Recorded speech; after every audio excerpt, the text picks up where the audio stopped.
All right, so what we have here is we've got a lot of water that is coming off of this hillside right here, and and what had fallen out of the sky we see as the snow here on the ground, right? And the snow here on the ground is melting, and so what we've got here is we've got little irrigation, or not irrigation necessarily, but water evacuation roots carved into the ground, which some people might call a trench, right?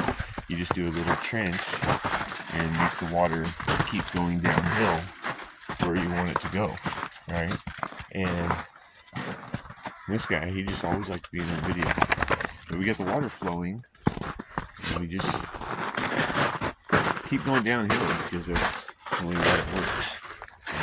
And sometimes the trenches have to get a little deeper. You know, like this trench is about a foot deep. But what it does is it comes out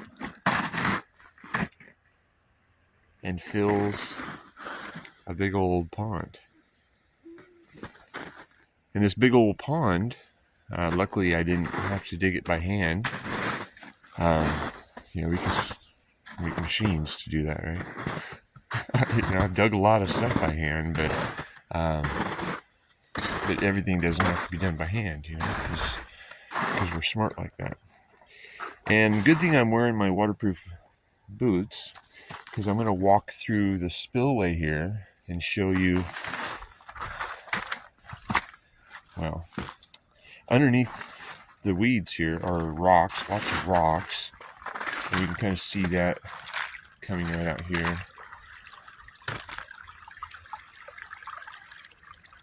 And so now all this water now flows down the spillway that's covered in rocks, and then it goes down, and then we've got a little earth bridge right here, and so it hits behind that earth bridge, and then it gets the water flowing this way, and then it fills up more recessions. There's 3 holes over here, and then and I'll take you down there here in just a minute. But what we have here is we've got a lot of water coming off of the land in the desert. And because it's on an angle, it flows away. And if it flows away too fast, it creates erosion. And when it isn't held to the land, it creates drought. And when the only plants that can grow are plants that have really, really deep tap roots, a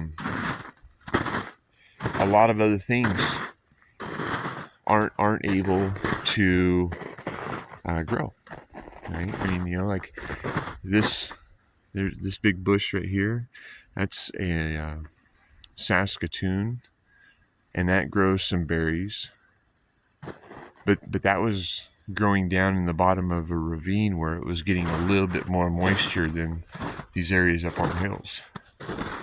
You know, and there's some wild onions that grow up here on the hill, but they're really little, and you know, you just dig them up. But then there's some biscuit root. They're the foods that the people of this land had to harvest when they're available, so that way they could maintain, you know, their nutrition.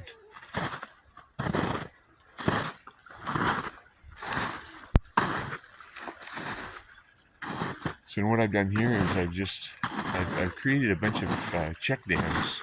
And these check dams, they work to slow down the water.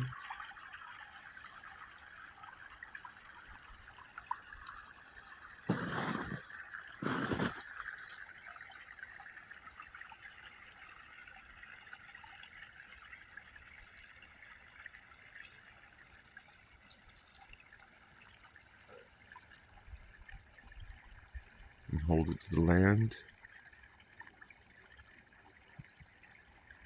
And let it start soaking in. instead of just running away. Because when the water just floods away, it erodes the soil with it. When it's flowing too fast, it turns the rivers into brown, muddy messes.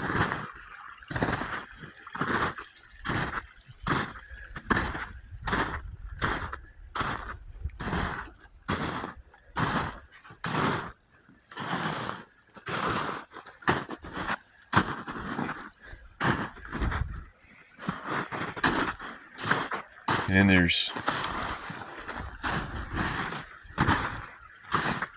things that we can do too, like see that black pipe right there?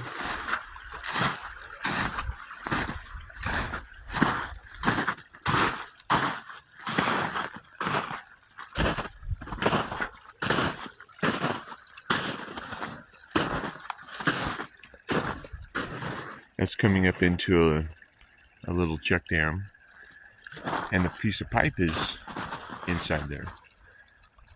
And so through gravity and siphon, water can be delivered to well, basically wherever you want it to be without the use of pumps. And sometimes people say, well, does this really make that much of a difference though? Because really, how much water is it? Well, let me tell you that each acre of water, or each area of land that has 1 inch of rain on it, has 28,000 gallons of water. Right? And we get about 8 inches of rain and snow annually. And so, yeah, it's a lot of water. I mean, you're talking.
The hillside, it used to flow right by. I mean, it used to flow for about a week in the spring, and like full force. I mean, like a rushing little creek flowing past here.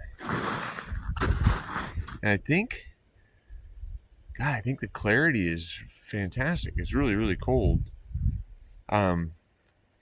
And I don't, you can't tell by the video here, but about right there, you're about 12 feet deep, right? And then it comes over, like the bottom section is about 15 feet wide, and about it holds about 12 feet of water.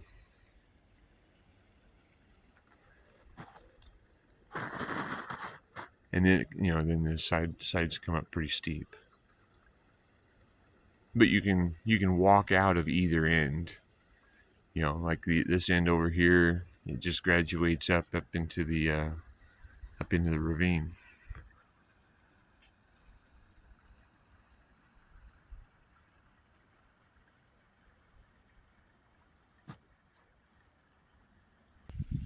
And then this side just works its way up to the little land bridge with the spillway on it. I'll let you come with me and Monty as we walk down to that first land bridge that I was showing you on this video here. So if we come in through these rabbit holes, right, here's some more Saskatoon bushes and some ponderosa pine and sagebrush and Cookville sage and more sage and another little fish pond. And we've got our compost tea generator and bee boxes, thanks to my friend Matt. Let me borrow these and getting bee populations a place to live out here.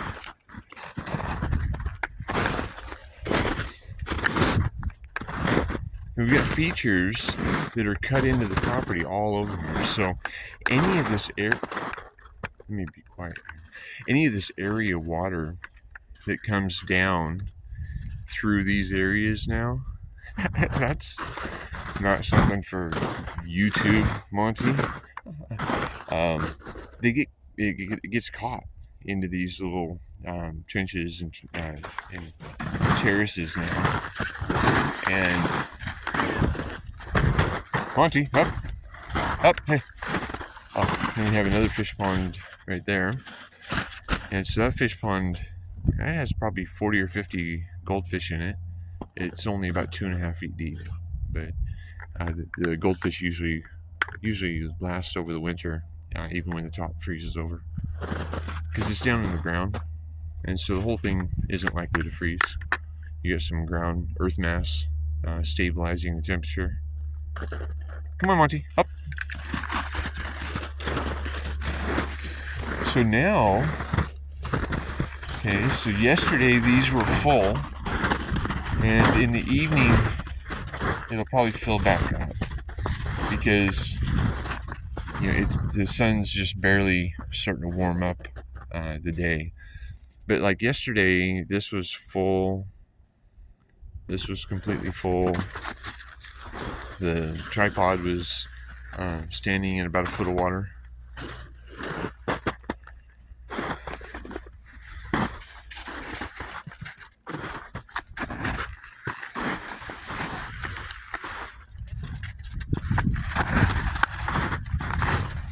So this is the land bridge that I also use for archery practice. There's a target down there at the end.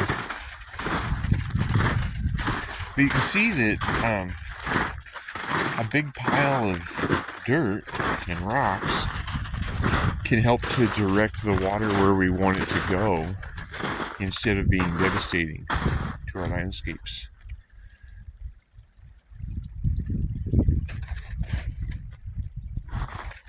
And since I have done this, there's a bunch of growth that has now happened down below. More growth than what was present before this went in, because we're holding back more water for the land. And so now there's a bunch of little sumac trees that have popped up, and I didn't even plant them. I just provided the environment that helps Monty helps them to thrive. You know, they just needed a little bit more water. And so what I'm doing through here is I'm creating a bunch of garden spaces. And in these garden spaces, they have these rock walls that help to stabilize temperature, and they can also pull moisture out of the air in the summertime by cooling down at night, and then when they warm up in the day, they're condensating humidity out of the air.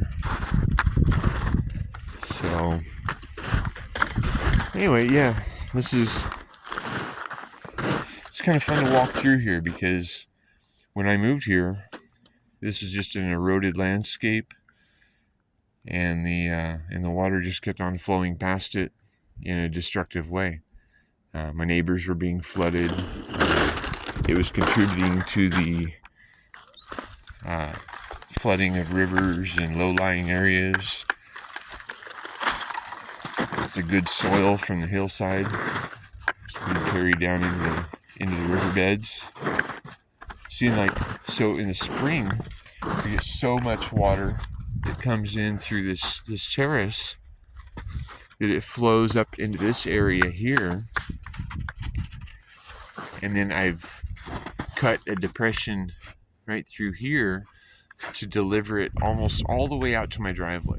And then it works its way back and forth. And there's some other videos that show that happening. But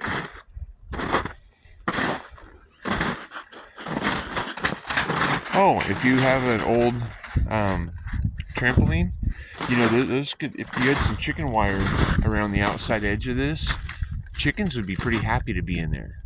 I mean, they're mostly dry and kept out of the wind, especially when you set it up by some pallet fences. So anyway, thanks for walking around with me here at the apocalyptic ashram Hawkshaven. And here's some bags of leaves that people bring me from town, or that I've gathered. And those get thrown all over the place here, because it's hard to bring a forest into the desert, but you can bring a forest floor into the desert and start creating some really cool things. And you can start using the rocks that were a burden to you before as landscape features.